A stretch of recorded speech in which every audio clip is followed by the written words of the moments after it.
Bismillahirrahmanirrahim. Assalamualaikum warahmatullahi wabarakatuh. Alhamdulillah, alhamdulillahirabbil alamin. Wassalatu wassalamu ala asyrofil anbiya'i wal mursalin wa ala alihi washabihi ajma'in, amma ba'du. Pertama-tama kita panjatkan puji dan syukur kepada hadirat Allah Subhanahu wa taala yang telah memberikan nikmat iman, Islam dan ihsan kepada kita, sehingga kita masih diberikan keistiqomahan oleh Allah untuk kumpul di tempat ini untuk melakukan zikir nafas berjamaah dan diskusi tentang sadar Allah. Salawat serta salam kita curahkan kepada Habibana wa Nabiyana Muhammad sallallahu alaihi wasallam.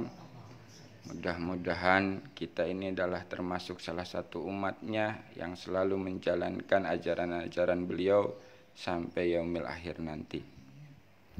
Pada kesempatan hari ini materi kita yaitu memahami aplikasi makna la haula wala quwata illa billah dan innalillahi wa inna ilaihi rajiun dalam kehidupan sehari-hari kita.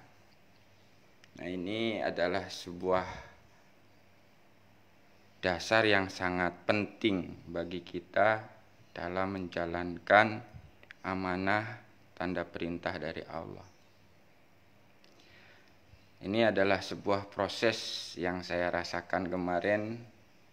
Jadi ternyata kita itu memang harus menerapkan, bukan hanya tahu bacaan dan artinya saja, tapi harus diterapkan dalam laku kehidupan sehari-hari kita. Mungkin ibu-ibu dan teman-teman yang lain dimanapun berada itu sudah paham dan mengerti sekali tentang makna la haula wala quwata illa billah dan innalillahi wa inna ilaihi rajiun. Nah, tapi selama ini baru pemahaman, pengertian dalam arti kalimatnya saja. Cuman belum diaplikasikan atau diterapkan ke dalam laku kehidupan. Kemarin saya diproses oleh Allah, diperjalankan jiwa raga dan ruh saya dari mulai Jakarta, Bandung, sampai Sumedang, sampai Subang, terus sampai Cikarang dan balik lagi ke Jakarta. Nah, di situ saya mendapat pemahaman-pemahaman dari Allah bahwa di saat kita aplikasikan makna la haula wala quwata dan innalillahi itu akan kita lebih nyata menyaksikan keberadaan Allah yang dekat. Contoh gini, Bu. Kalau pakai akal pikir kita, logika kita, di saat kita mau pergi ke suatu daerah, suatu tempat yang menurut akal pikir kita jauh, otomatis perlu ada bekal ya Bu ya, persiapan ya. Nah, disinilah sebenarnya ya memang itu adalah suatu hal yang benar juga kalau kita menggunakan akal pikir kita. Nah, ini saya belajar bagaimana menggunakan kesadaran, karena kemarin ada pemahaman tentang sadar dan kesadaran itu berbeda. Kalau sadar, kita semua sadar ya Bu ya. Yang ada di sini sadar pasti. Tapi belum tentu kesadarannya ini aktif. Apa bedanya? Bedanya kalau yang sudah aktif, itu otomatis pasti sadar. Kalau yang sadar belum tentu aktif kesadarannya, tapi kalau yang aktif kesadarannya itu udah otomatis pasti sadar. Contoh gini, ibu datang ke sini secara sadar di perjalanan naik mobil gini gitu. Nah, itu sadar kan Bu ya, sampai ke sini. Nah, itu cuman sadarnya pada diri, kemampuan diri. Ya, saya sadar ke sini itu karena saya naik mobil maka nyampe, saya berjalan maka nyampe kan gitu sadarnya. Tapi kalau yang aktif kesadarannya, dia akan menyadari keberadaannya. Dari mulai dia sebelum berangkat itu hanya dimampukan oleh Allah. Saya bisa menyetir hanya dimampukan Allah. Saya bisa sampai sini hanya dimampukan Allah. Sampai saya bisa duduk di sini hanya dimampukan Allah. Nah, disitulah sebenarnya makna la haula. Kalau kita terapkan menggunakan kesadaran. Jadi kesadarannya didudukan di makna la haula, jiwanya menyadari segala kekuatan dari Allah. Nah, itulah yang disebut kalau sudah aktif kesadaran pasti jiwanya sadar. Nah, sekarang ini kan kita masih sadar dalam arti kata sadar akal dan pikiran kita, belum menggunakan kesadaran jiwa. Nah, kalau sudah menggunakan kesadaran jiwa itu sudah melampaui di atas akal dan pikiran kita. Di luar nalar kita. Dan disitulah penyaksian yang nyata bahwa sesungguhnya diri kita itu tak berdaya. Nah, kalau sudah kesadarannya sudah duduk di situ, itu aplikasikan lagi yang namanya innalillahi wa inna ilaihi raji'un. Contoh gini, kita nggak punya duit dari Allah, kan gitu. Kehendak Allah, kembalikan lagi kepada Allah. Nah, kalau sudah dikembalikan kepada Allah, otomatis di situ dimampukan Allah, Bu. Walaupun nggak punya duit, nyampe di sini istilah.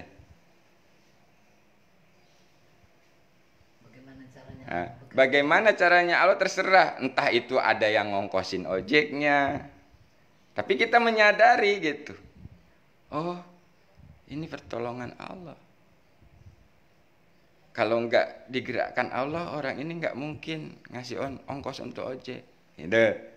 Atau misalkan dijemput sama Bu Dokter, tiba-tiba Bu Dokter digerakkan untuk menjemput. Di situ pun kesadarannya itu bukan pada dirinya, tapi menyadari lagi di situ.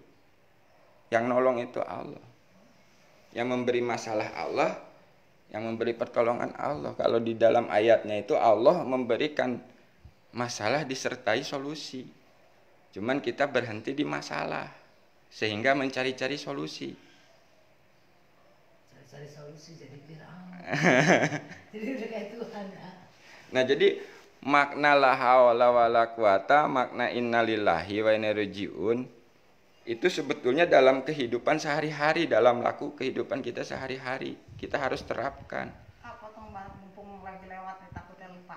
Itu tadi bilang mencari solusi.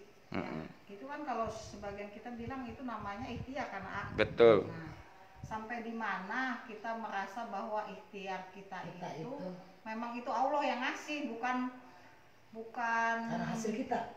Kan kita gua udah kemana-mana nih kayaknya itu dalam rangka ikhtiar kan. Nanti kalau kita tidak ikhtiar juga nggak boleh. Nah, kita udah tahu punya masalah tapi tidak ikhtiar. Nah, itunya kan masih suka bingung gitu tuh. Nah, jadi gini, Bu. Jadi setelah kita berserah ke Allah dengan la haula, kita sudah innalillahi dikembalikan ke Allah, bukan berarti nggak ikhtiar. Tapi ada perintah yang harus dilakukan. Makanya gimana agar kita paham, ya harus aktif dulu kesadarannya. Karena gini, Bu, di saat kita sudah la haula kan, tidak ada daya upaya kan, terus masalahnya itu kita terima lalu kita kembalikan ke Allah. Nah, di situ akan ada perintah. Di saat ya Allah, aku nggak sanggup menyelesaikan masalah ini, kuserahkan kepadamu ya Allah. Dengan kesadaran itu, Bu. Bukan dengan akal pikir, tapi dengan kesadaran, menggunakan kesadaran. Apa yang harus saya lakukan ya Allah? Pertolongan Allah gitu. Nah gitu. Nanti di situ digerakkan hati kita atau dipahamkan jiwa kita. Tiba-tiba ada perintah untuk kamu pergi ke sana, kamu lakukan ini. Nah, dalam ikhtiarnya itu sudah tidak dengan kemampuan diri, tapi dalam ikhtiarnya itu pun dimampukan oleh Allah karena di kondisi kesadarannya la haula dan innalillahi. Sehingga apa? terselesaikan, dan begitu terselesaikan pun jiwa kita sadar yang menyelesaikan itu bukan kita tapi Allah. Dan kadang-kadang memang di luar nalar logika, Bu. Contoh gini, saya butuh uang untuk bayar cicilan motor. Nah, ini pakai yang cara ibu tadi ini. Nah, yang pakai cara ikhtiar tadi. Saya berdoa dulu kan. Ya Allah, mudahkan saya rezeki hari ini ya Allah untuk bayar cicilan motor. Amin. Doa saya pendek begitu. Lalu saya ikhtiar tanpa diperintah Allah. Ikhtiar saya ke teman. Bro, pinjam uang. Nanti insya Allah tanggal sekian dibayar. Wah, maaf. Habis kepake bayar arisan. Ganti lagi, ikhtiar lagi nih kan. Bro, pinjam uang. Wah, lagi nggak ada, lagi kosong. Sampai 3 kali saya berikhtiar nggak dapat, Bu. Nah, di situ kan protes. Ya Allah, saya udah ikhtiar, tapi kok nggak dapat. Pakai kesadaran ya, Bu. Akhirnya apa? Turun di situ Allah bilang, berserah kamu. Ya. Nah, karena sudah ada perintah berserah, saya pulang. Habis sholat asar, saya serahkan ke Allah. Ya Allah, yang mengizinkan aku berhutang, ya Engkau ya Allah. Yang bisa membayar hutangku, ya Engkau ya Allah. Aku serahkan kepadamu ya Allah. Apa yang harus saya lakukan? Nah, dalam kesadaran meminta petunjuk Allah itu datanglah petunjuk dari Allah yang tiba-tiba paham gitu loh, Bu. Tiba-tiba perintahnya Allah itu apa? Kamu datang ke majelis habis maghrib. Dalam kesadaran itu begitu, dapat perintah suruh datang ke majelis habis maghrib. Kalau pakai akal pikir, ngapain orang butuh duit kan itu, Bu ya. Butuh duit kok disuruh ke pengajian, kan nggak nyambung kalau pakai akal pikir kita. Tapi kalau pakai kesadaran, ini perintah yang harus saya lakukan sebagai ikhtiarnya sesuai dengan perintah Allah. Akhirnya habis maghrib saya berangkatlah ke majelis. Nah, di majelis itu tiba-tiba saya ngobrol dengan ustadz, padahal nggak ngobrolin duit, Bu. Tiba-tiba ustadz itu ngasih duit. Sub, ini. Loh, Tat, uang apa ini? Ente butuh. Tahu dari mana kalau saya butuh duit? Nah, disitulah penyaksian sebenarnya. Bahwa yang menyelesaikan masalah itu Allah, bukan ikhtiarnya kita. Kita hanya diperintahkan menjalankan apa yang diperintahkan. Nah, inilah kesadaran-kesadaran seperti ini yang memang kita pelajari. Dan memang beda dengan yang dipahami kebanyakan di luar. Gitu. Ya kalau pasrah doang, nggak bisa lah, harus ikhtiar. Iya, memang benar. Tapi ikhtiarnya itu harus sesuai dengan apa yang diperintah, apa yang ditunjukkan oleh Allah. Dan kita pun sebenarnya pernah sering dengar cerita para nabi. Ada suatu ketika nabi yang sakit gigi, Bu. Saya lupa namanya nabi itu. Dia sakit gigi, ngomong ke Allah, ya Allah, saya sakit gigi ini. Saya serahkan kepadamu ya Allah, yang ngasih sakit Engkau, yang bisa menyembuhkan Engkau ya Allah. Apa yang harus saya lakukan? Kan gitu, Bu. Turun perintah. Kamu ambil daun itu. Lalu kamu kunyah. Nah, karena itu perintahnya dilakukanlah. Nah, ya, sebagai ikhtiar kan ini, Bu.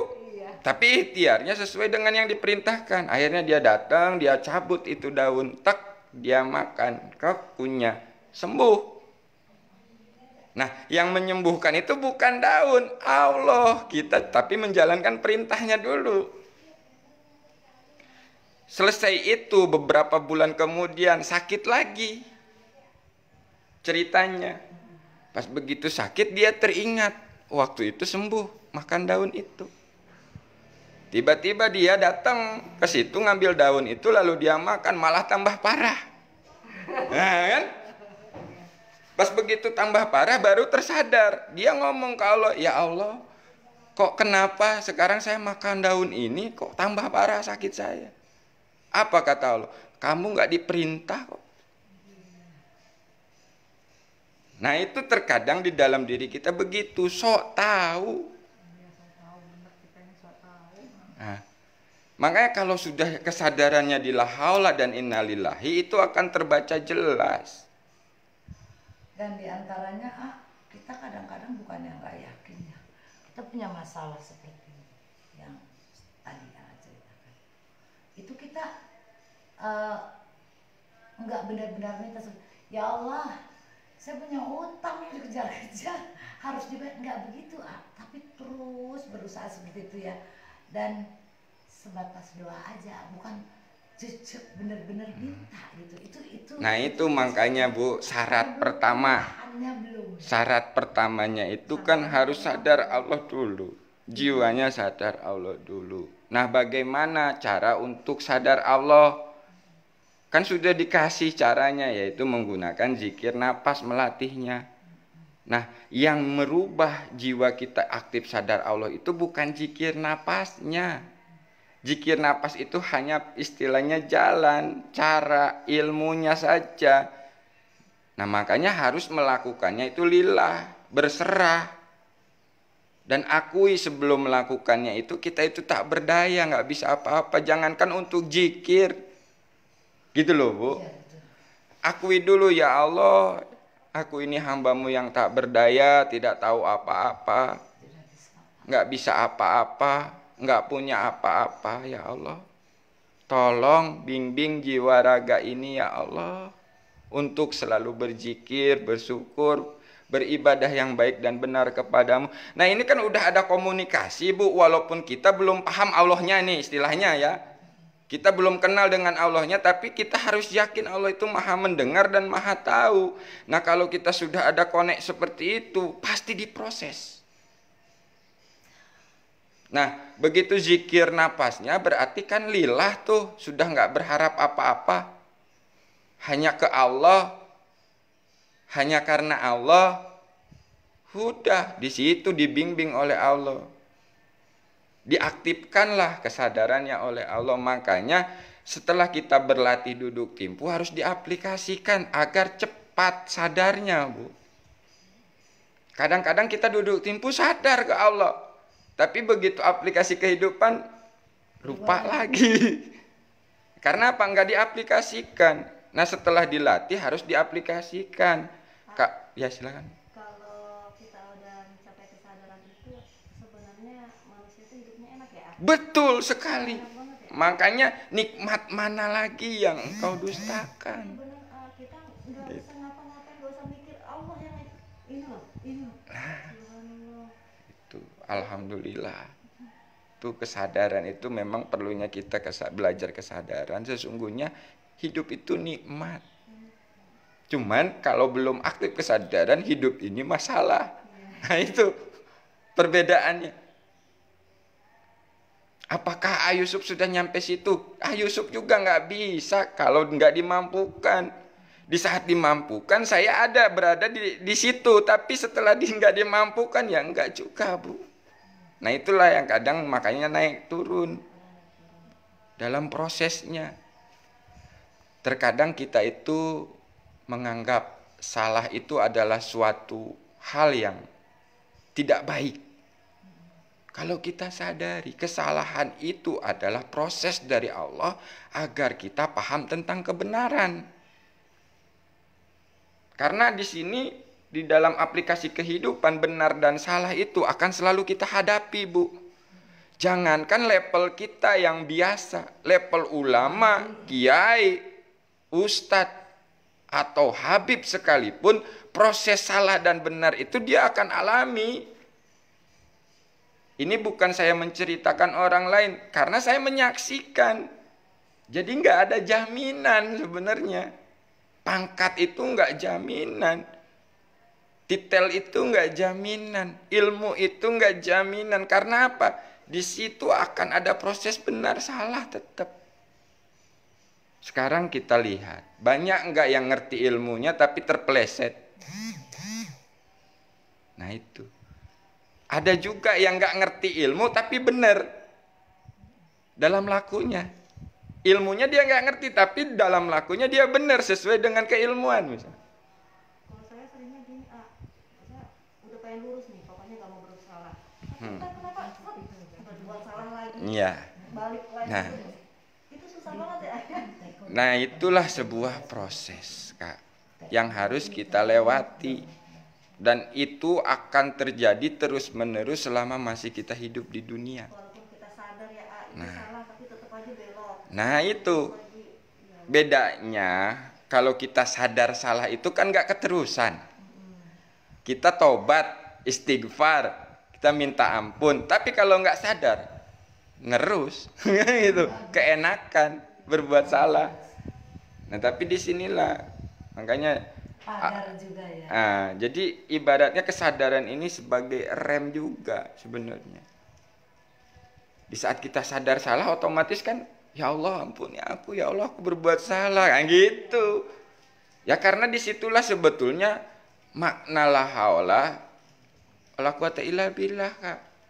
Dan disitulah sebetulnya qada dan qadar itu dari Allah, baik dan buruk itu dari Allah.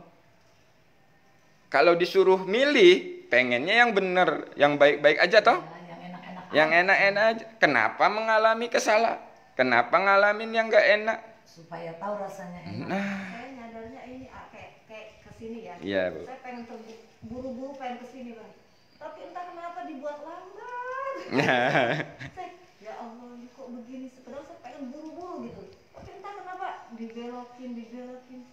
Dan itu saya sadarin kayaknya bukan saya gitu, akhirnya aduh ada aja. nah itu. Itu Alhamdulillah. termasuk ya. Ya termasuk proses. Makanya belajar kesadaran, belajar lurus ke Allah itu, Bu, ya. Kalau memang enggak dimampukan Allah, enggak dipilih Allah, itu berat, Bu. Ya kan? Berat. Ya kita menyodorkan suatu hal yang baik aja, tetap aja. Menyodorkan diri, ya Allah, biarkan buka saya untuk saya tahu kau mencintai saya, bukan ya. Nyodorin diri karena tahu semana kita kan yang paling tahu keimanan kita. Nyodorin diri gitu, biar Allah buka saya. Nah itu. Makanya, Bu, hilangnya kesombongan dalam diri itu sebetulnya tidak akan hilang sombong itu. Karena itu adalah sebuah komponen yang memang sudah diciptakan. Jadi di dalam diri kita itu sudah komplit sebetulnya. Ada sifat iblis, sifat malaikat, sifat rasul, sifat setan, sifat hewani, sifat tumbuhan. Itu semua ada di dalam diri. Makanya kita itu dijadikan ciptaan Allah yang paling sempurna. Manusia itu adalah ciptaan Allah yang paling sempurna. Semua ada. Sifat ketuhanannya pun ada di dalam. Berasa diri jadi Tuhan. Nah, sebetulnya kalau kita sadari memang sifat Tuhan itu ada di dalam diri. Di dalam diri kita itu. Makanya kalau belajar ketuhanan, ada yang mengaku jadi Tuhan, ada yang mengaku jadi nabi, ada yang mengaku jadi iblis. Ada yang mengaku jadi alam semesta. Nah, ini karena dia berhenti dalam proses, tidak mau melanjutkan perjalanan. Nah, gunanya kesadaran ini memang kita bisa menyaksikan dengan kesadaran itu beda dengan melihat dengan mata. Makanya apa sih ciri tanda orang yang sudah aktif kesadaran jiwanya itu?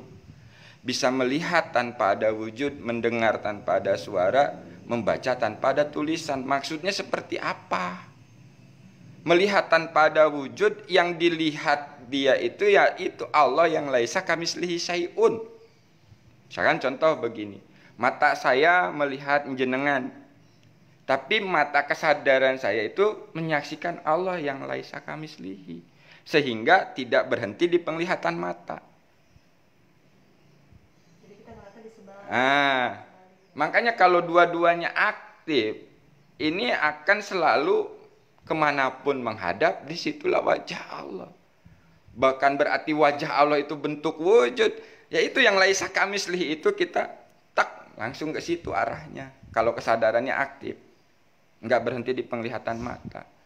Makanya begitu diperjalankan, saya oleh Allah kemarin menyaksikan alam semesta yang indah, menyaksikan turunnya hujan, menyaksikan jalanan becek. Kalau dibaca, itu ada pelajaran-pelajaran Allah bagi saya. Contoh, jalan becek nih naik motor, belepotan motor saya. Kalau nggak pakai kesadaran, kalau nurutin cuman kesel emosi, pasti marah-marah kan gitu. Sialan jalan becek ya kan gitu ya. Tapi kalau pakai kesadaran kita baca, ini Allah ngasih jalan becek saya ini apa nih maksudnya? Kotor nih motor saya ini apa nih maksudnya? Oh ternyata. Nah gitu kan. Allah menjadikan alat saya sebagai pengantar rezeki untuk tukang cuci motor. Nah di situ kan akhirnya nggak ada rasa kesal kan? Karena kita dijadikan sebuah alat oleh Allah, khalifah, wakil Allah. Mungkin tukang cuci motor itu kan berdoa, kalau ada Allah, ya Allah berikan saya pasien cuci motor hari ini ya Allah.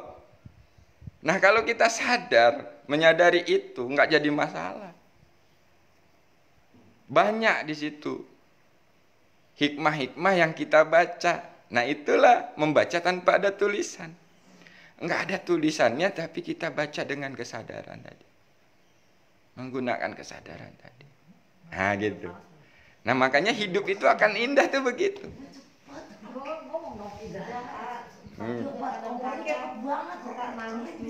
Oh ya. Suka nangis juga. Kadang tiba-tiba lagi masak langsung ingat Allah, langsung nangis. Nah itu caranya Allah melembutkan hati kita.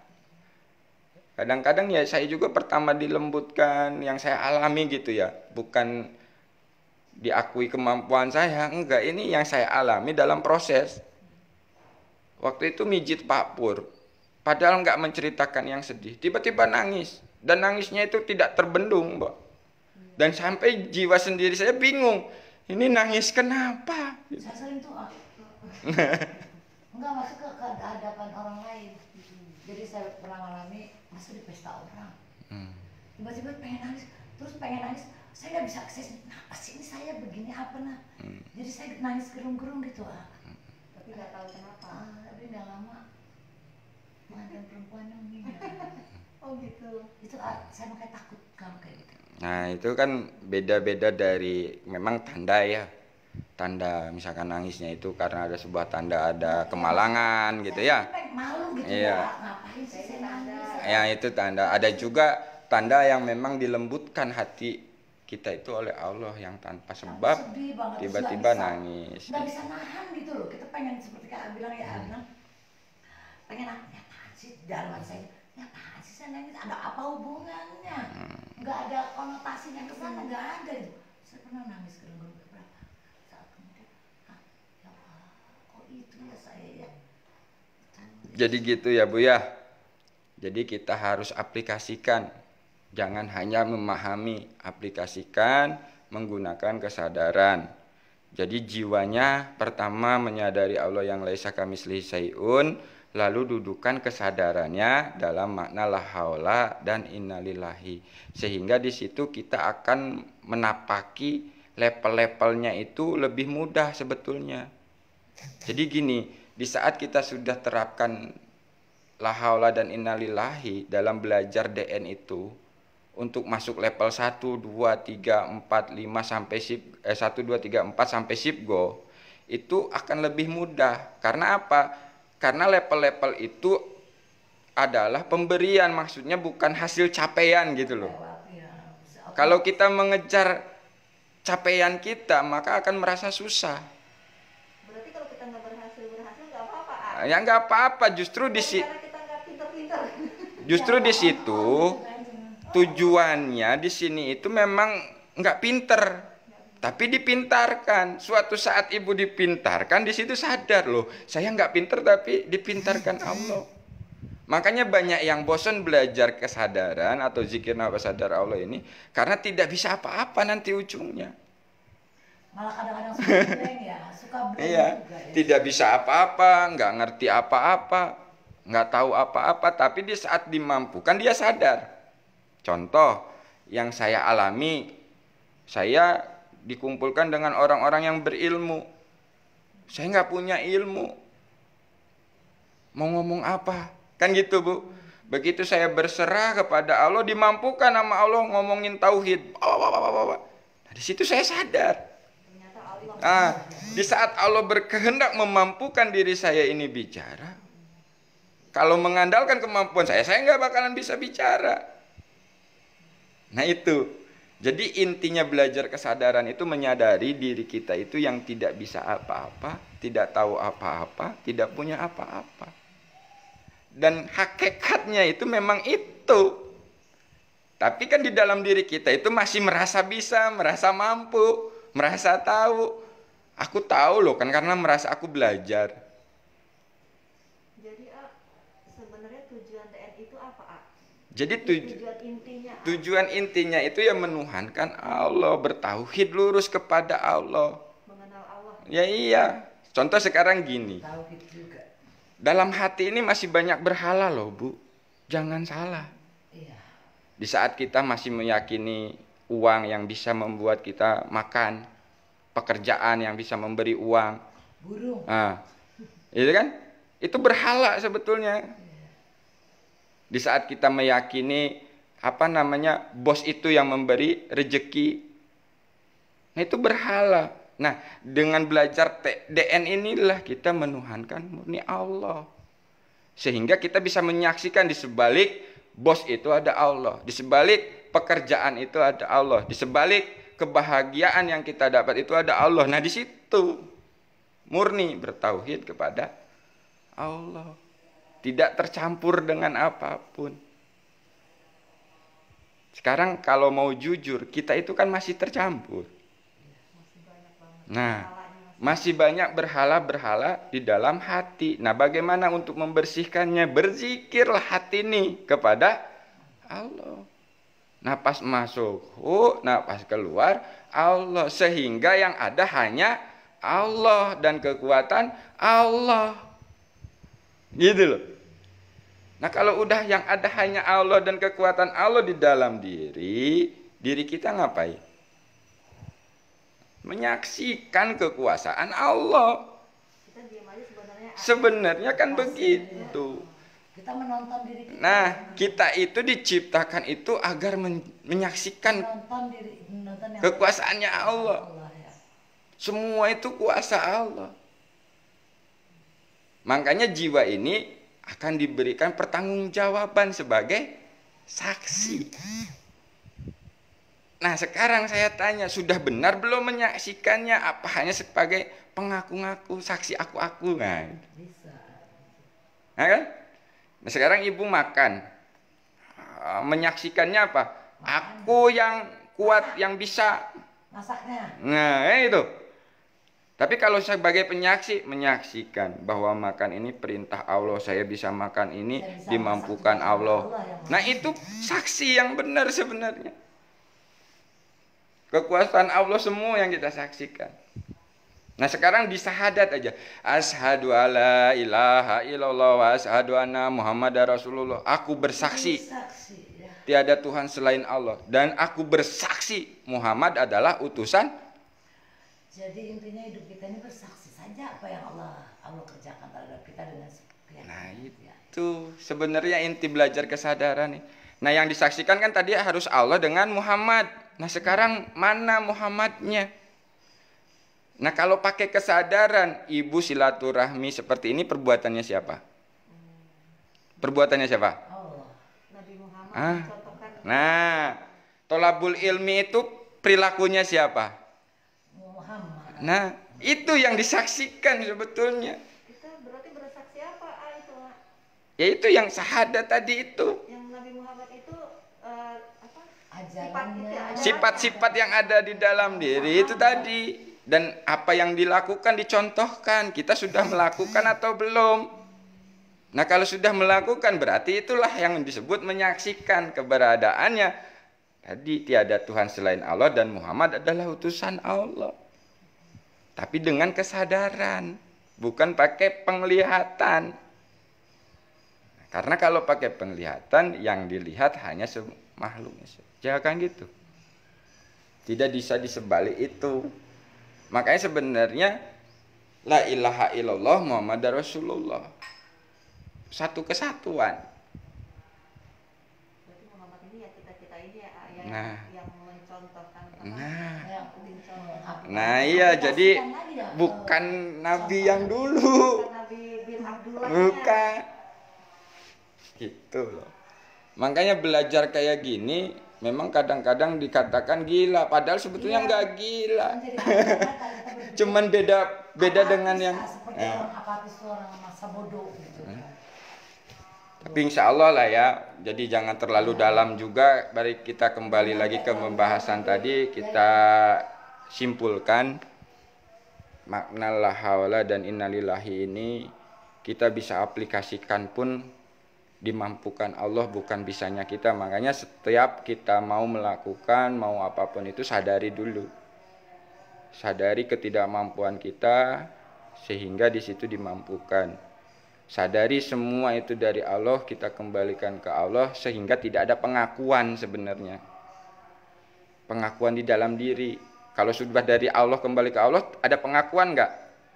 Enggak ada kan? Contoh gini. Ibu ini masak. Ini innalillahi kan. Saya bisa masak ini oleh Allah. Kembalikan lagi kepada Allah melalui apa? Dihidangkannya kepada anak dan suami. Termasuk masakan gak enak. Ya itu kan istilahnya enak nggak enak, Bu. Kadang-kadang orang ini enak masakannya, kita gak enak gitu. Ya itulah makanya kalau pakai kesadaran Kemampuannya baru segitu yang tidak akan berhenti di situ. Makanya gini, di saat ibu masak karena Allah, ini kembalikan kepada Allah, ke anak suami. Jadi ibu tuh tidak ada pengakuan aku loh yang masak capek-capek. Gitu loh, maksudnya tidak ada pengakuan lagi dalam diri. Dan di saat ibu memasak itu, aplikasikanlah haula. Saya bisa masak ini dengan kekuatannya Allah, dimampukan Allah. Nah sehingga tidak ada di situ beban. Jadi kalau misalkan ibu enggak terapkan itu kan jadi beban, harus masak, buru-buru, kesel, nah itu akhirnya malah jadi masalah. Kan gitu. Tapi di situ kalau ibu lakukannya semua dengan la haula dan innalillahi, itu akan menjadi sebuah ibadah di hadapan Allah. Berarti Allah itu gak bisa dikenali ya? Nah, makanya Allah tidak bisa dikenali tanpa dibimbing oleh Allah. Kita bisa mengenal Allah itu dengan bimbingan Allah, Bu. Jadi kan kita cuma melalui kesadaran, tapi kan kita pengennya bisa melihat Allah itu seperti apa gitu. Oh, ya nggak bisa, Bu. dalam arti kata seperti itu kan sudah diceritakan. Nabi Musa aja ingin tahu wujudnya, begitu baru cahayanya aja udah nggak kuat. Berarti dari nabi-nabi juga nggak bisa lihat Allah. Di situ makanya melihat Allah ini bisa jadi nyata dengan kesadaran. Nah, kesadaran ini termasuk iman, Bu. Iman itu kan percaya sebelum melihat.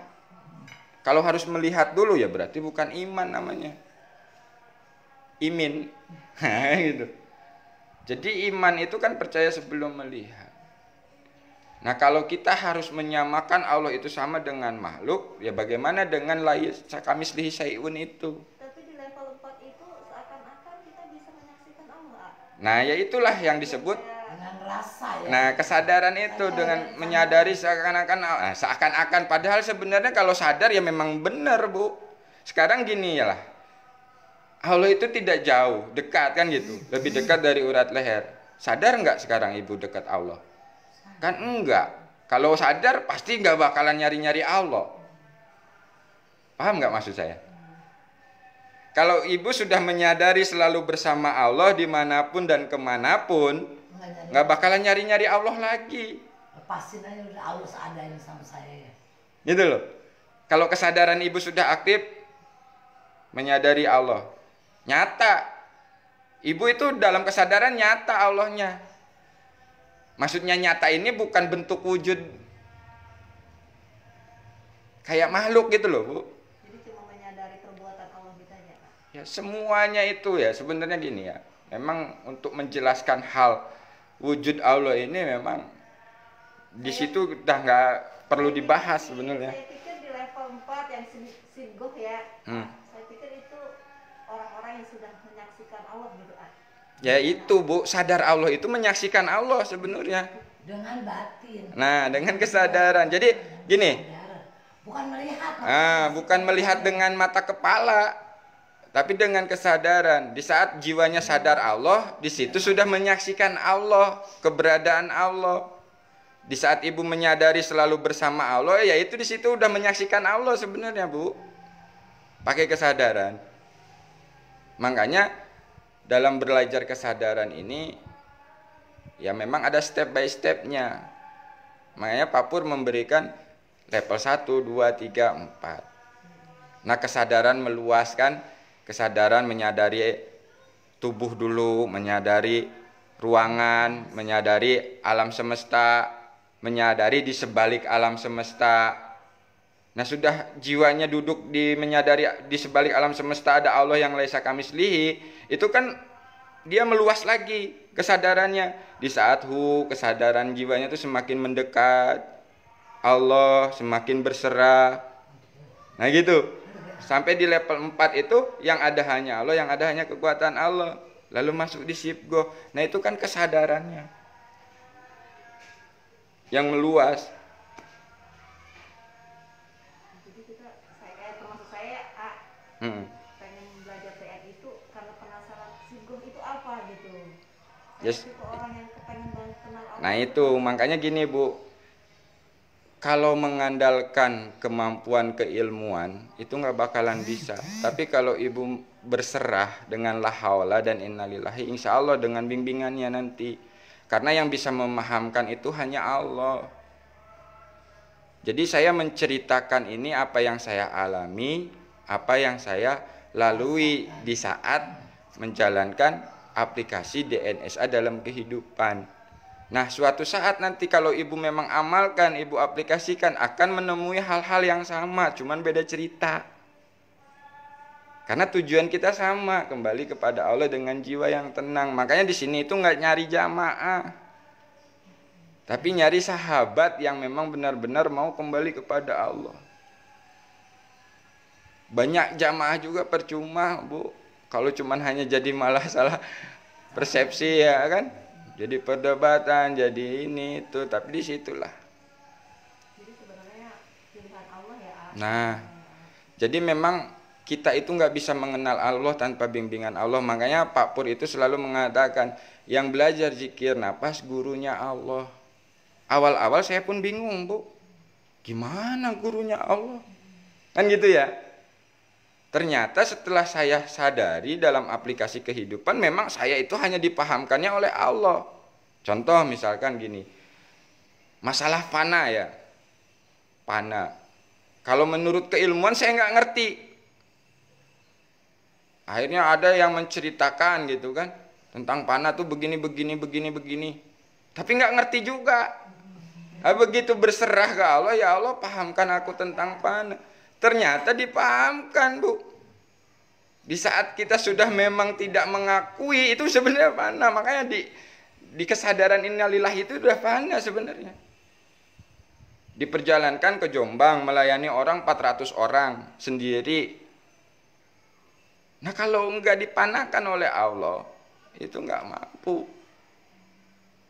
Di situ hanya mengikuti saja kata Allah pj, kata Allah tiup. Tapi enggak tahu kalau kondisi itu fana namanya gitu loh Bu. Nah, begitu Allah pahamkan, oh ini tuh yang diceritakan oleh Pak Pur kondisi fana tuh seperti ini tuh. Yang mahamkan Allah. Yang menemukan nanti akan ditemukan rasanya akan berbeda-beda gitu. Ya betul Bu, maksudnya gini, satu guru, satu ilmu, satu metode dalam aplikasi kehidupan akan berbeda-beda proses dan ceritanya tapi tujuannya sama. Makanya nggak bakalan jauh beda. Makanya apa yang ibu alami begitu ibu ceritakan ke saya karena saya sudah ngalami ya tersenyum. Karena apa ya itu sudah saya lewati. Lanjut lagi Bu. Makanya Pak Pur selalu kata lanjut lurus. Berhenti saya katakan atut. Nah itu. Makanya tapi nggak apa-apa, itulah proses. Proses ya. Proses perjalanan. Fana yang seperti biasa. Kalau fana dalam DN? Ya fana dalam DN itu kan sudah ibu tidak merasakan apa-apa lagi. Fana dalam DN itu sudah masuk ke wilayah ilahiyah. Dan itu yang bisa merasakan ya di saat ibu dipanangkan. Contoh gini. Ibu sendiri nanti yang tahu itu. Nah, yang saya rasakan gitu. Begitu di saat saya DN ikutin napas, setelah ngikutin napas, hati saya zikir, Allah. Lang mengalami suatu kayak tempat yang tidak ada apa-apa. Kalau saya kuning, Nah, kuning aja gitu. tidak ada apa-apa, tidak. Nah, setelah itu baru dibawalah ke wilayah yang namanya penyaksian. Seakan-akan Allah dekat, seakan-akan Allah dipeluk Allah. Sebenarnya bukan seakan-akan, nah itulah sebenarnya proses. Dia udah sampai ketika mau lepas gitu, mau penyaksian takut mati, jadi selesai gitu. Dia jadi terus ya nggak apa-apa. Nah itu makanya. Kunang-kunang tuh kayak warna emas Nah itu. Sampai yang itu dia kalau saya mah. Nah itu kalau masih ada warna, ada rasa, ada ini itu sebetulnya bukan itu. Enggak, maksudnya pertama ini kayak warna emas tuh, terus masuk. Iya masuk, iya. Terus lebih dalam lagi, lebih dalam lagi, lebih dalam. Kalau kosong, saya merasakan itu. Saya stop. Ada deh. Nah jadi memang dalam proses, makanya kenapa harus laku. Ada beda-beda. Nanti akan dipahamkan dalam laku. Makanya kalau menceritakan, kalau istilahnya kita menceritakan tentang hubungan kita dengan Allah, ini akan menjadi sebuah fitnah nantinya kan gitu. Makanya ya lakukan aja, nanti dipahamkan. Betul. Jangan sampai kita tidak melakukan, banyak tanya gitu loh. Tapi kalau sudah melakukan, bertanya, saya ngalamin ini, nah itu lebih enak mengarahkannya. Kosong itu kita harus ngapain?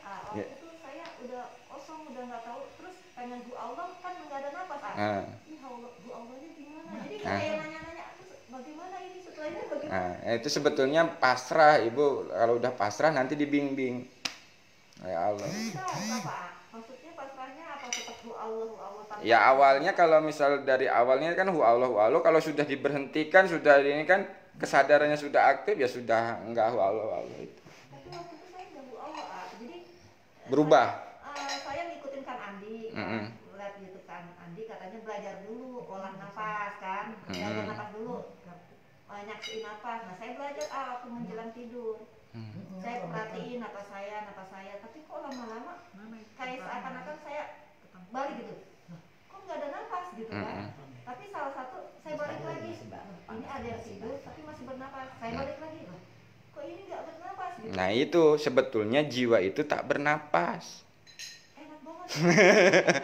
Makanya kepala ini bukan jiwa, tangan ini bukan jiwa, tubuh ini bukan jiwa. Ya, jiwa itu yang menyaksikan tubuhnya bernapas, dan napasnya itu bukan napas sendiri, dinapaskan. Nah itu penyaksian jiwa sebetulnya, Bu. Itu udah dimasuk di wilayah kesadaran jiwa. Nah tinggal dinaikkan jiwanya menyadari Allah yang laisa kamislihi. Setelah kosong itu apa? Berarti kita diam aja. Ya iya, nanti kan napi isbat di situ. Napi isbat itu kan semakin mendekat. Itu kan udah kosong tuh, udah fana. Nah itu nafi isbatnya yang ada hanya Allah, yang ada hanya kekuatan Allah.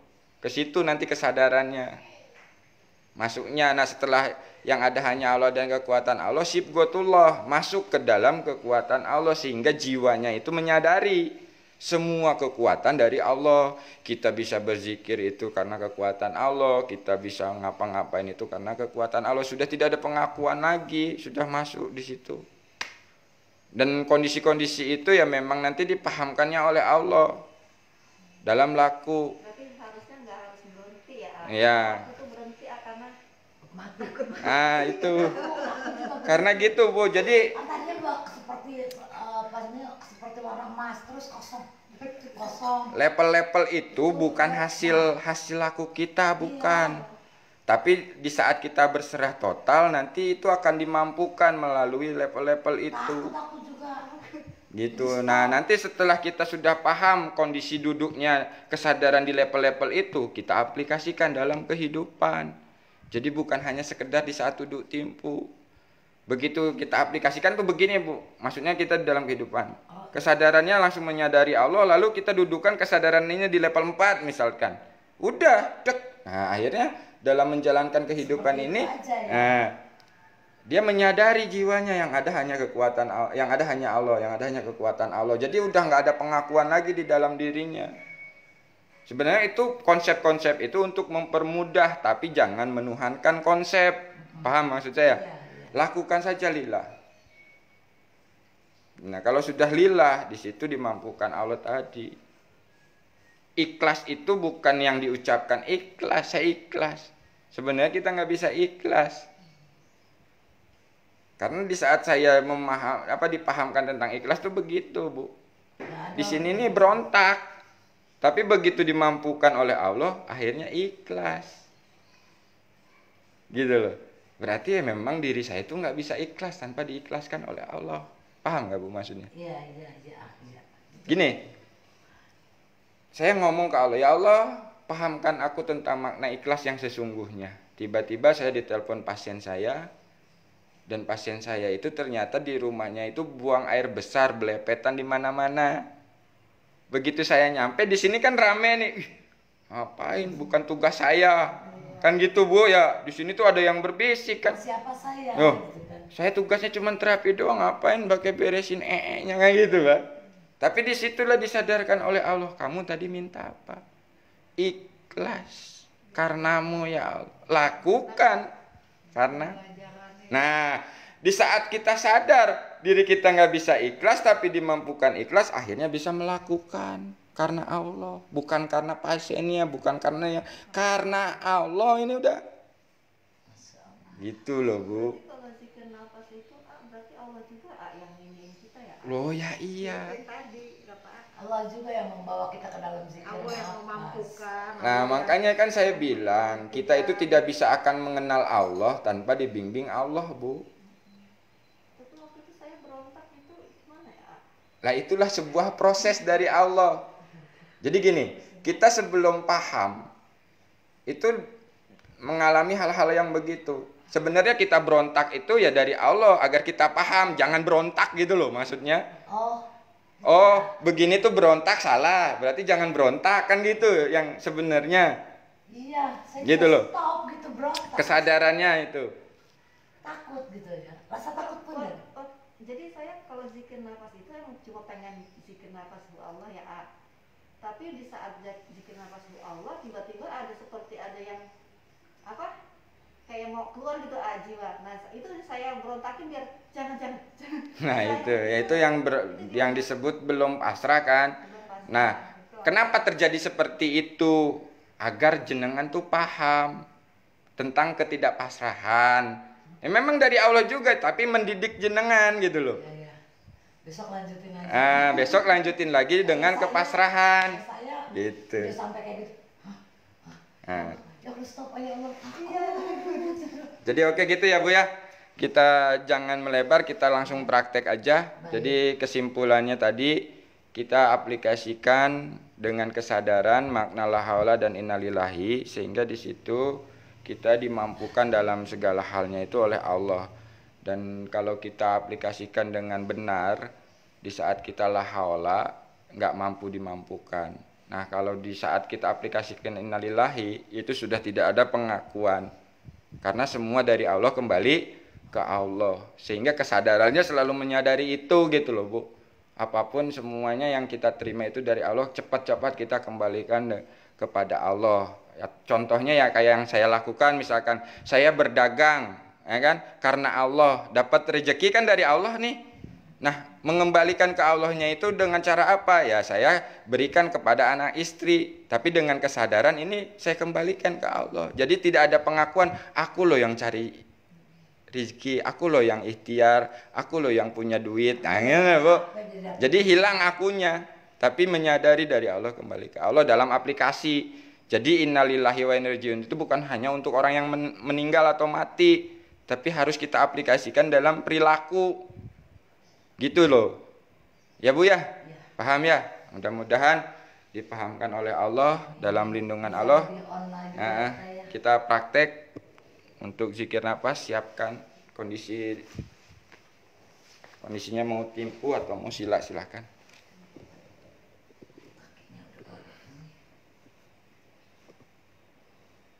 Nah, sebelum kita melakukan zikir nafas, kita lakukan dulu penyerahan kepada Allah. Bismillahirrahmanirrahim. Ya Allah, kuserahkan jiwa dan ragaku ini ya Allah. Ya Allah, kuserahkan harta-hartaku ini ya Allah. Ya Allah, kuserahkan anak dan suamiku ini ya Allah.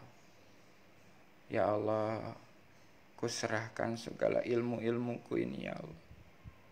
Ya Allah, kuserahkan semua guru-guruku ini ya Allah. Ya Allah, kuserahkan semua pangkat-pangkatku ini ya Allah. Ya Allah, kuserahkan semua permasalahan dalam hidupku ini ya Allah. Ya Allah, kuserahkan segala penyakit yang ada di dalam jiwa dan ragaku ini ya Allah. Sampai jiwa ini menyadari semua dari Allah kita kembalikan kepada Allah. Dan jiwa ini menyadari tidak punya apa-apa, tidak bisa apa-apa, tidak tahu apa-apa tanpa Allah. Sehingga hati ini bersih dari rasa kepemilikan, rasa kepengakuan. Semua kita kembalikan ke Allah. Kosongkan hati kita dari rasa memiliki dan rasa keakuan kita. Sekarang kita hadirkan Allah di dalam hati. Kita sambungkan kesadaran kita menyadari Allah yang dekat. Panggil asmanya penuh dengan rasa butuh, panggil asmanya penuh dengan rasa kerinduan. Ya Allah, ya Allah, ya Allah, ya Allah. Terus panggil di dalam hati. Ya Allah, selama ini aku jauh darimu ya Allah. Bimbinglah jiwa raga kami kembali kepadamu ya Allah. Hanya Engkaulah yang bisa membimbing jiwa raga kami ya Allah. Aku sekarang masih merasa sombong di hadapanmu ya Allah. Ampuni ya Allah kesombongan-kesombongan ini ya Allah. Ya Allah, terus panggil penuh dengan rasa kelembutan. Hadirkan Allah dalam hati. Ya Allah. Tandanya Allah hadir di dalam hati kita di saat kita menyebut asma Allah, bergetarlah hati kita. Ya Allah. Ya Allah.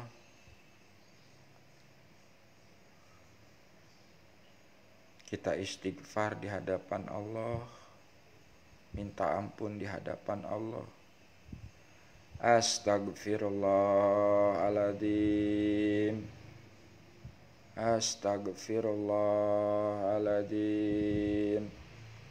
Astagfirullahaladzim. Ya Allah, ampunilah dosa-dosa kami, dosa-dosa orang tua kami, dosa-dosa saudara kami, dosa-dosa sahabat-sahabat kami, dosa-dosa tetangga kami ya Allah. Asyhadu alla ilaha illallah, asyhadu anna Muhammadar Rasulullah. Allahumma sholli ala Sayyidina Muhammad wa ala ali Sayyidina Muhammad. Ya Allah, bimbinglah jiwa raga kami untuk selalu berzikir, bersyukur, beribadah yang baik dan benar kepadamu ya Allah. Ya Allah, bimbinglah jiwa raga kami untuk selalu berzikir, bersyukur, dan beribadah yang baik dan benar kepadamu ya Allah. Ya Allah, bimbinglah jiwa raga kami untuk selalu berzikir, bersyukur, dan beribadah yang baik dan benar kepadamu ya Allah. La haula wa la quwata illa billah. Matikan jasad kita, sadari napas yang keluar masuk melalui hidung tanpa kita atur. Biarkan napas itu masuk dan keluar dengan sendirinya. Cukup kita sadari saja keberadaan napas yang keluar dan masuk melalui hidung. Lalu kita sadari tubuh kita yang sedang duduk. Kita sadari pikiran kita sadari perasaan kita. Setelah kita menyadari tubuh, pikiran, perasaan, dan napas, kita sadari jiwa kita. Sadari jiwa kita lah yang menyaksikan pikiran berpikir, napas dinapaskan, menyaksikan tubuh sedang duduk, menyaksikan perasaan sedang merasa. Itulah jiwa kita. Setelah kita menjadi jiwa, kita luaskan kesadaran jiwa kita menyadari ruangan yang ada di sini. Sadari ruangan yang ada di sini. Jadi menyadari itu bukan membayangkan, tapi meyakini keberadaan ruangan yang ada di sini. Kita luaskan lagi kesadaran jiwa kita menyadari di luar ruangan ini. Menyadari langit, menyadari bintang-bintang, menyadari awan, menyadari galaksi-galaksi. Sampai meluas menyadari alam semesta yang tiada batas. Setelah kesadaran jiwa kita meluas menyadari alam semesta yang tiada batas, kita naikkan ke level 2. Kesadaran jiwa kita menyadari Allah di sebalik alam semesta. Setelah kesadaran jiwa kita menyadari Allah di sebalik alam semesta, kita dudukkan kesadarannya menyadari Allah yang laisa kamislihi di sebalik alam semesta. Setelah kesadarannya duduk di situ, baru kita lanjutkan untuk berzikir. Hati ini berzikir mengikuti napas keluar masuk melalui hidung. Napas masuk hu, napas keluar Allah. Napas masuk hu, napas keluar Allah. Yang berzikir itu hati mengikuti napas. Kesadaran jiwanya tetap duduk menyadari Allah yang laisa kamislihi syai'un. Kesadarannya menyadari Allah, hatinya berzikir mengikuti napas. Hu Allah. Hu Allah. Hu Allah.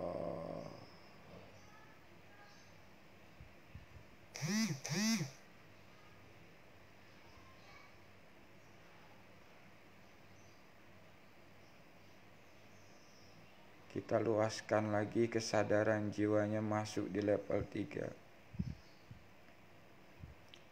Di saat hatinya zikir hu, kesadaran jiwanya semakin mendekat kepada Allah.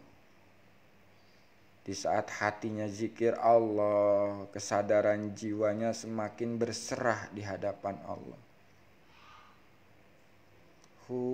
Mendekat Allah berserah. Mendekat Allah berserah. Di saat berserah itulah semua kita kembalikan ke Allah sampai tidak ada apa-apa lagi. Fana di situ, masuk ke alam ketiadaan. Mendekat Allah berserah. Mendekat Allah berserah.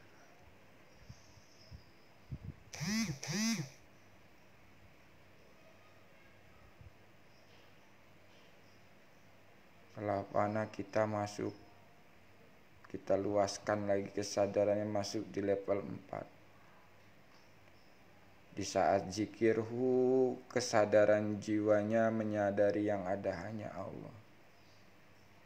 Di saat zikir Allah, kesadaran jiwanya menyadari yang ada hanya kekuatan Allah. Yang ada hanya Allah. Allah yang ada hanya kekuatan Allah.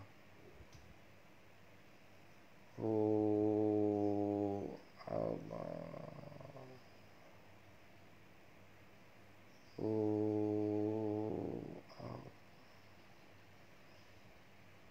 Yang ada hanya Allah, yang ada hanya kekuatan Allah.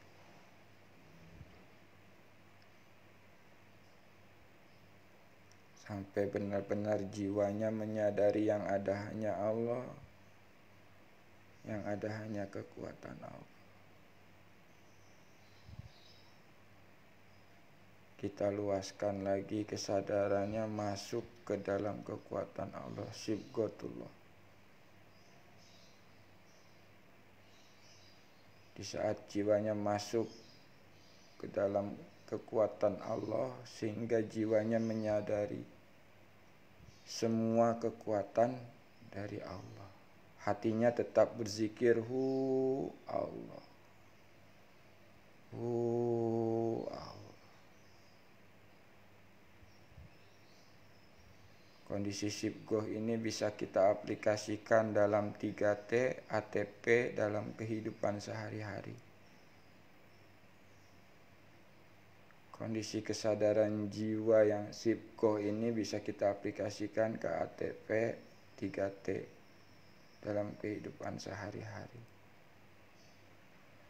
Hatinya tetap Allah. Allah.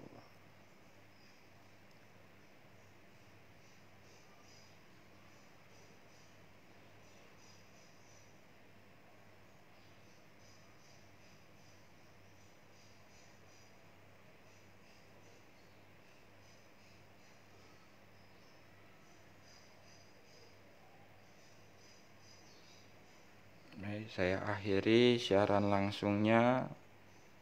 Yang masih mau melanjutkan, terus lanjutkan sampai benar-benar dihentikan oleh Allah di saat berzikirnya. Sekian dari saya. Wassalamualaikum warahmatullahi wabarakatuh.